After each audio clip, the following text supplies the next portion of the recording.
올해의 마지막 달 12월입니다. 12월 한 해 마무리 잘 이루어가는 우리 교회도 되고 우리 교회 가족들도 되시기를 주님의 이름으로 축원합니다. 사람의 마음을 약하게 만드는 원인이 네 가지가 있다 그럽니다. 첫째는 양심의 가책이 느껴질 때는 사람이 약해진다. 비굴할 정도로 약해진다.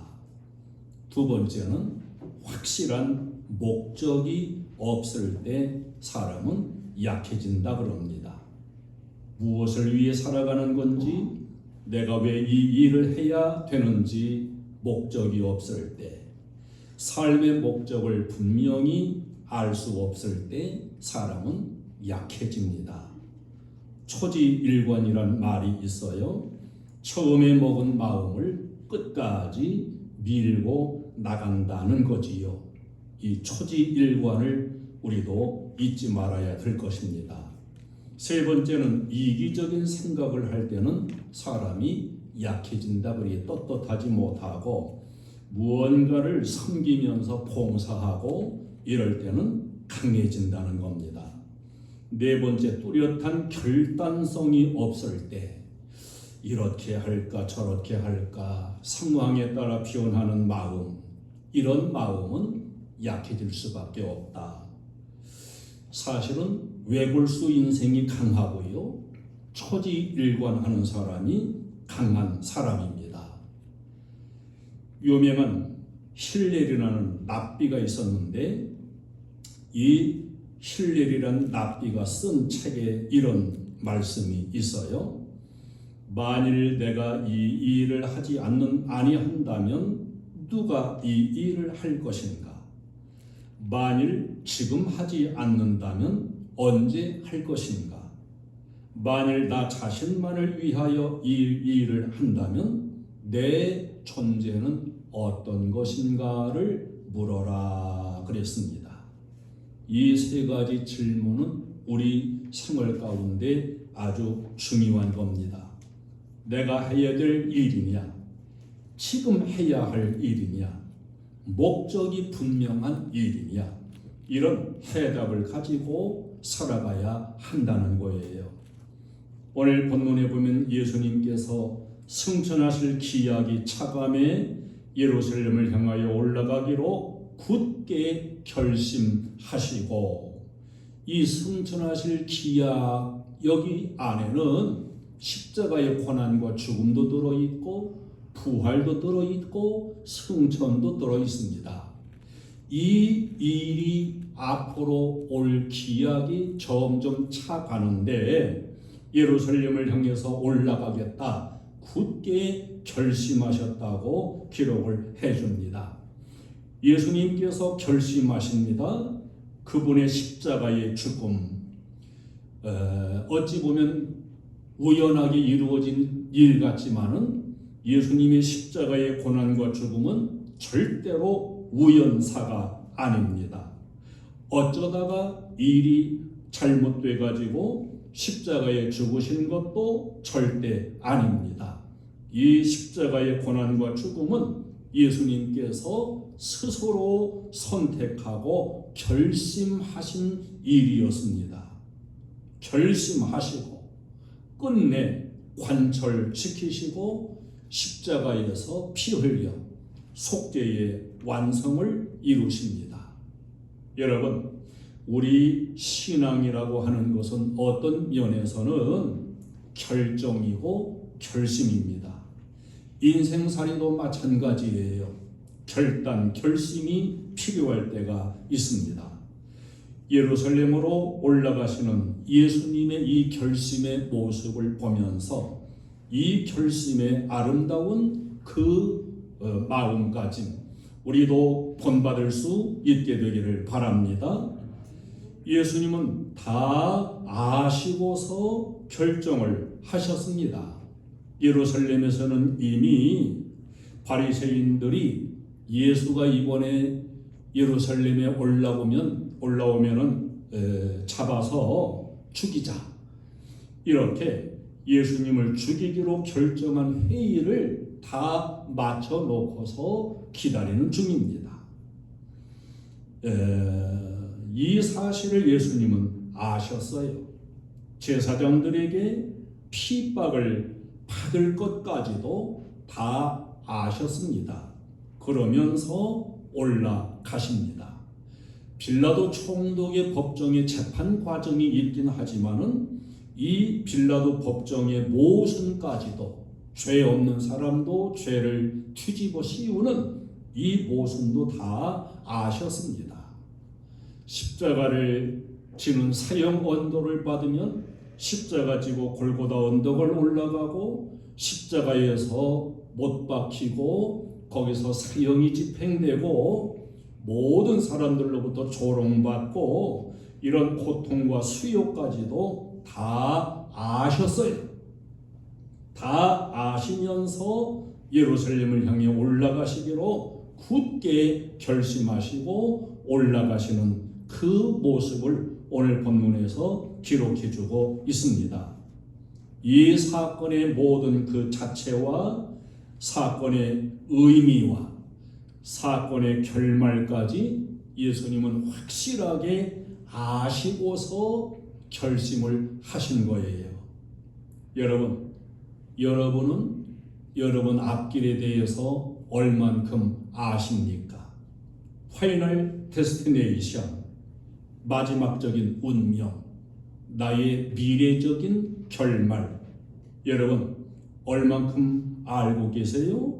이대로 믿고 이대로 내가 살면 나의 운명이 천국에 가서 어떻게 될 것 같으십니까?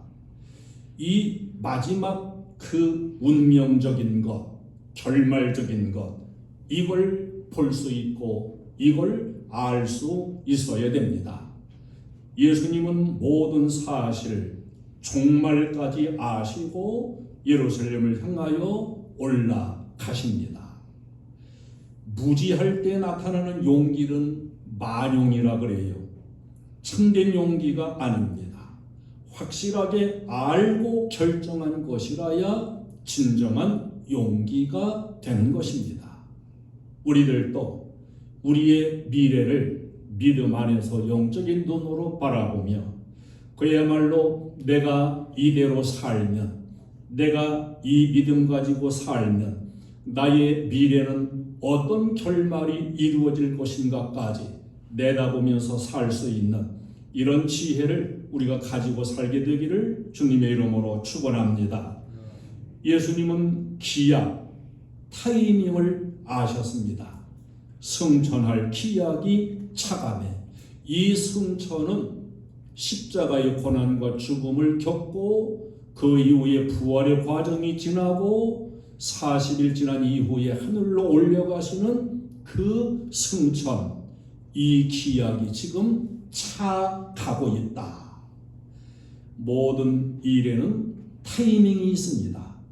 시간이 틀리면 안 됩니다. 개인 일이건 나라 일이건 작은 일이건 큰 일이건 이 타이밍 시점을 바로 정하고 알고 결심하고 나아가는 건 참으로 중요한 일이지요.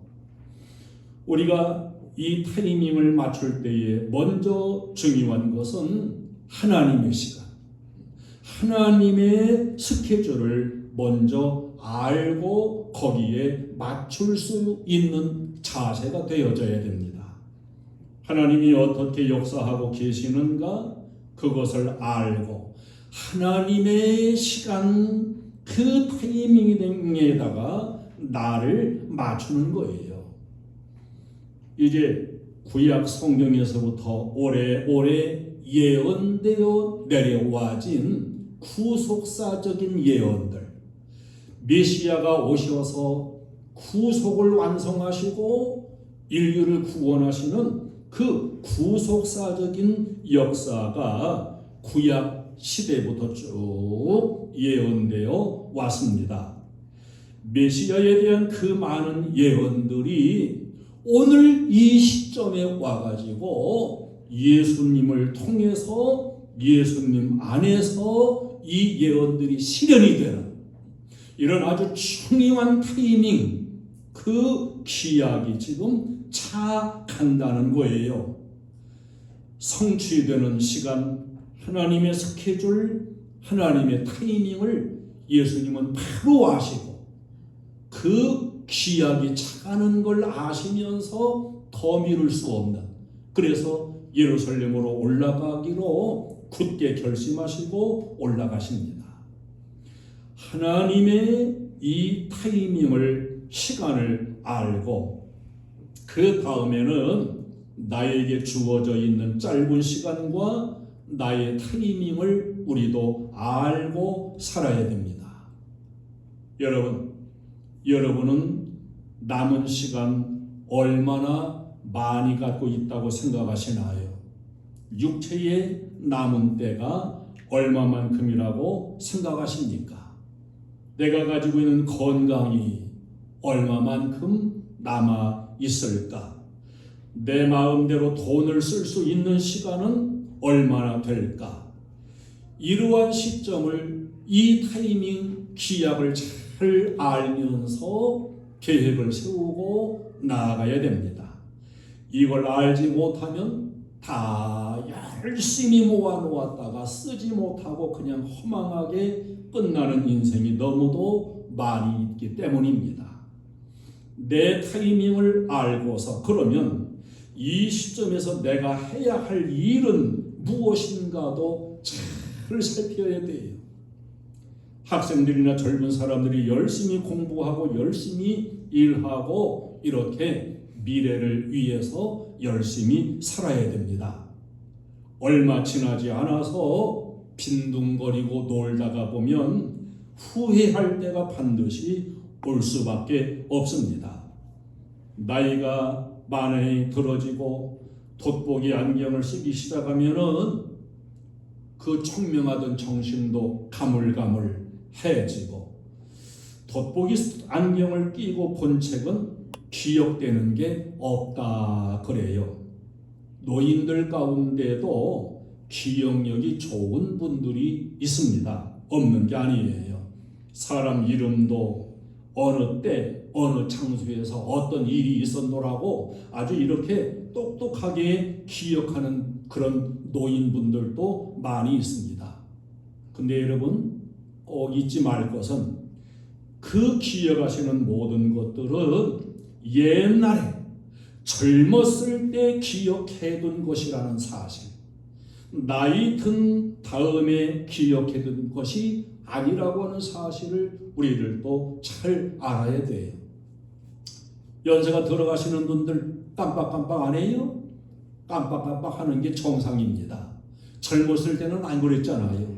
이게 인생의 모습입니다. 그래서 공부해도 젊었을 때 해야 되고, 여러 경험을 해도 젊었을 때에 해두는 건 참으로 좋은 것이고, 지나간 다음에는 도리가 없는 거예요.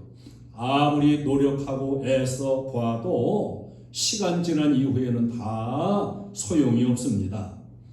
여러분, 내게 향한 시간을 잘 알 수 있기를 바랍니다. 내게 주어진 기약과 타이밍이 얼만큼인 걸 잘 깨닫고 알면서 이 시점에서 나는 어떻게 살아야 되고 내가 해야 될 일은 무엇인가, 이런 것도 깊이 생각하는 이런 지혜가 우리들에게 있기를 바랍니다. 또한 나를 필요로 하는 것은 무엇이고, 나의 봉사를 요구하고 나의 필요를 요구하는 그런 사람은 누구이고 그런 환경은 어디인가, 이걸 생각해야 돼요. 기약이 차감해 예수님은 굳게 결심하십니다. 여러분, 이 결심한다고 하는 것은 하나를 얻기 위해 가지고 9이라도 버릴 수 있는 그런 그 결단력이 있어야 결심을 할 수 있는 거예요. 하나님 뜻을 선택하려면 인간의 뜻 다 버릴 수 있는 마음의 결심이 있어야 하나님 기뻐하시는 하나님의 뜻을 선택할 수가 있습니다. 하나님 뜻도 한번 이루어 보고 사람의 생각과 내가 원하는 것도 같이 이루어보고, 여러분, 마음은 원이지만 그게 그렇게 되는 게 아니에요. 두 가지, 세 가지 다 얻으려고 하다가는 한 가지도 결심할 수 없다는 걸 알아야 됩니다. 옛말에 동가식 서가숙이란 말이 있어요. 옛날 중국의 한 여인이 결혼을 해서 시집을 가게 되는데 저 동쪽에는 부잣집이야. 근데 사람이 시원찮아요. 서쪽에 사는 사람은 인물이 뛰어나요. 근데 가난해요. 너 어디로 시집 갈래? 편히 처녀가 하는 말이, 밥은 저 동쪽 부잣집에 가서 배부르게 먹고 잠자리는 저 서쪽에 인물 좋은 사람한테 가서 잠을 자고 싶습니다. 자, 그렇게 하고 싶지요, 누구나. 자, 그거 가능하겠어요? 가능할 수가 없는 거예요. 두 가지 다 얻는 것은 그 불가능해요. 재미있는 유머가 있습니다. 어떤 사람 보고 너 밥을 먹을래, 술을 먹을래, 떡을 먹을래? 그러니까 이 사람이 뭐 대답하는 말이, 술에다가 밥을 말아서 떡을 안주로 해서 먹겠습니다. 이 대답은 참 엄청 멋있어요. 근데 여러분, 그게 가능해지는 일이 아니라는 걸 우리는 알아야 됩니다. 하나를 선택해야 돼요. 하나. 이 선택을 결심할 때 손해보는 것, 오해 같은 것, 이런 것은 생각하지 말고서 결심할 수 있는 그런 마음이 필요합니다. 예수님은 모든 오해 다 무릅쓰기로 결심을 하시고, 그리고 예루살렘으로 올라갈 것을 결정하시는 거예요. 여러분, 지금까지 살아오면서 겪어봤잖아요. 오해 없이 되는 일이 있던가요? 어떤 사람들은 오해 없이 하겠다 그러다가 아무 일도 못하고 그냥 마는 사람이 있어요. 소가 없으면 외양간이 깨끗하다 그럽니다. 여러분, 이런저런 조금 오해를 받을 수 있을지라도 우리의 신앙의 결단은 한 가지로 예수님같이 결심하는 자세가 필요한 거예요. 누구 눈치를 보아야 하겠습니까? 사람 눈치를 보아야 하나요? 하나님의 눈치를 보아야 하나요? 진리대로 하면 되는 것이고 하나님의 뜻대로 하면 되는 것임을 우리는 알아야 되고, 이 사람에게도 좋고 저 사람에게도 좋고 이런 일이 있을까요? 없어요. 한쪽으로 결정하면 한쪽은 손해를 볼 그런 각오를 해야 결심을 할 수가 있는 것입니다. 예수님은 결심하시면서 하나님 앞에 생명까지도 방법까지도 전체를 다 위탁을 해버렸어요. 어떠한 방법이 어떻게 전개되든지 간에 그 하나님의 프로세스, 하나님의 그 계획을 따라 가지고 나는 그대로 순종하겠다고 하는 아무런 이의가 없이 하나님 방법 앞에 다 맡기십니다. 결과가 어떻게 될지 그 결과까지도 하나님께 다 맡기십니다. 그리고 예루살렘을 향해 가시고 골고다를 향해 가십니다. 우리 인생살이 모든 결과는 하나님이 하시는 거예요. 이걸 분명히 알아야 되고 또 그것을 인정할 수 있어야 됩니다. 내가 결정해서 내가 결정한 대로 일이 잘 이루어지는 게 아님을 우리는 알아야 돼요. 우리가 계획은 세우지만 모든 결정과 결말은 하나님께서 하신다. 이제 주님을 따르는 사람도 비상한 결심을 가져야 된다고 예수님은 쭉 이어지는 말씀에서 우리에게 가르쳐주고 있습니다. 주님을 따르고 신앙생활하는 데에 감상적이며 충동적인 사람이 있어요. 주여, 주님이 어디로 가시든지 나는 따르겠습니다. 저는 주님을 잘 섬기고 충성하겠습니다. 이 사람 충동적이지만 예수님께서 No, 너는 하나님 나라에 합당하지 않다. 또 갈등형이 있어요. 주님, 내가 주님 따르고 싶고 따르기는 하겠는데 아버지가 있습니다. 아버지를 모시고 있는데 아버지 장례식 치른 다음에 가겠습니다. 예수님께서 No, 안 된다. 이 사람은 자기 집에 가면은 핑계대고 가면은 안 올 사람이에요. 말은 좋지요. 아버지 돌아가신 다음 어제 돌아가실지 알아. 장례 치르고서 주님 따르겠습니다. 이렇게 우유부단한 사람은 참 그리스도인이 될 수가 없고 신앙의 길을 바로 갈 수가 없다는 걸 예수님은 분명하게 쭉 강조해주고 계신 겁니다. 재미있는 책이 있었어요. 노처녀 시집 못 가는 이유 10가지.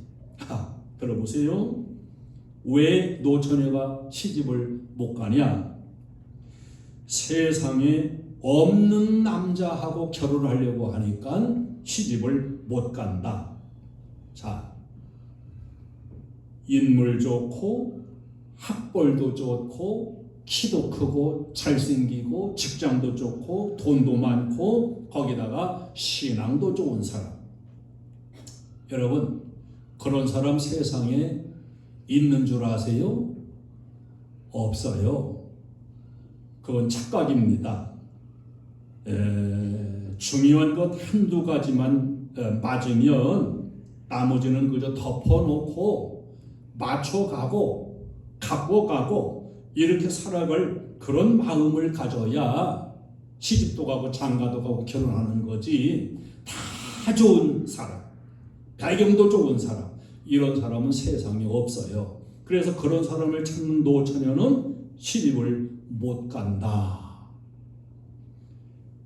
구로사키 고기치라고 하는 유명한 일본 목사님이 계셔요. 이분이 나는 신앙인이다 이렇게 말하는 교인을 10가지 유형으로 분류를 한 것이 재미있어요. 잘 들어보세요. 이 교인들 가운데에 찬송가 신자가 있다. 찬송 부를 때는 좋아해요.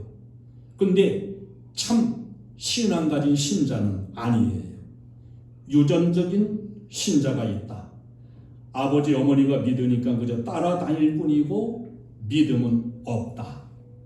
의상의 신자가 있다. 목사가 한 번 신방해주고 전화해주면 그저 의리적으로 한 번 나와주는 그런 사람이 있다. 기분파가 있다. 기분에 따라 어떤 날은 교회에 나오고 어떤 날은 교회에 나오지 않는다. 만년 구도자가 있다.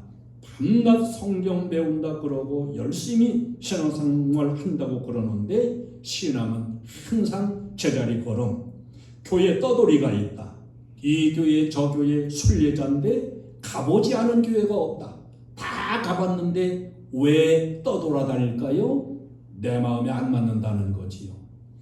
교회를 나한테 맞추려고 그러면 다 맞는 교회가 어디 있어요? 나를 교회에 맞춰야지. 감격 도취형 신자가 있다. 굉장히 감격이 있는 것 같고 교회 나갈 때 오늘 은혜 받았습니다. 감격이 대단한데 어느 때 보면 싸늘하게 식어져 가지고 신앙인과는 멀리 있는 사람이다. 추앙 추대형 그저 어떤 직분은 밝히지만 교인적인 신앙생활은 싫어하고 도망가는 사람. 장로 집사 노릇 재미있는 어디 여행도 가고 게임도 하고 이런 데는 아주 극성스럽고 열심인데 차분한 교인으로서의 신앙 생활과 자기의 역할은 멀리하는 사람. 유명형 신자 이름만 가지고 있는 사람. 기복형 신자 복을 받기 위해서만 교회에 나오는 사람. 이런 사람들이 다 교회의 여러 유형이라 그랬어요. 여러분, 우리는 바른 길을 바르게 갈 수 있는 신앙인의 길을 우리는 걸어갈 수 있기를 주님의 이름으로 축원합니다. 오스왈드 스미스라고 하는 캐나다의 한 목사님은 참 기독교인으로 알려지는 분인데, 이분이 하나님께서 쓰시는 사람은 어떤 사람인가를 몇몇 유형으로 이렇게 기록을 했어요. 하나님이 귀하게 쓰시는 사람, 목적이 하나만 있는 사람, 영생이나 죄사함이나 구원이나 영적인 소원이 딱 하나 목적을 정해놓고 가는 사람, 이 사람을 하나님이 귀하게 쓰신다.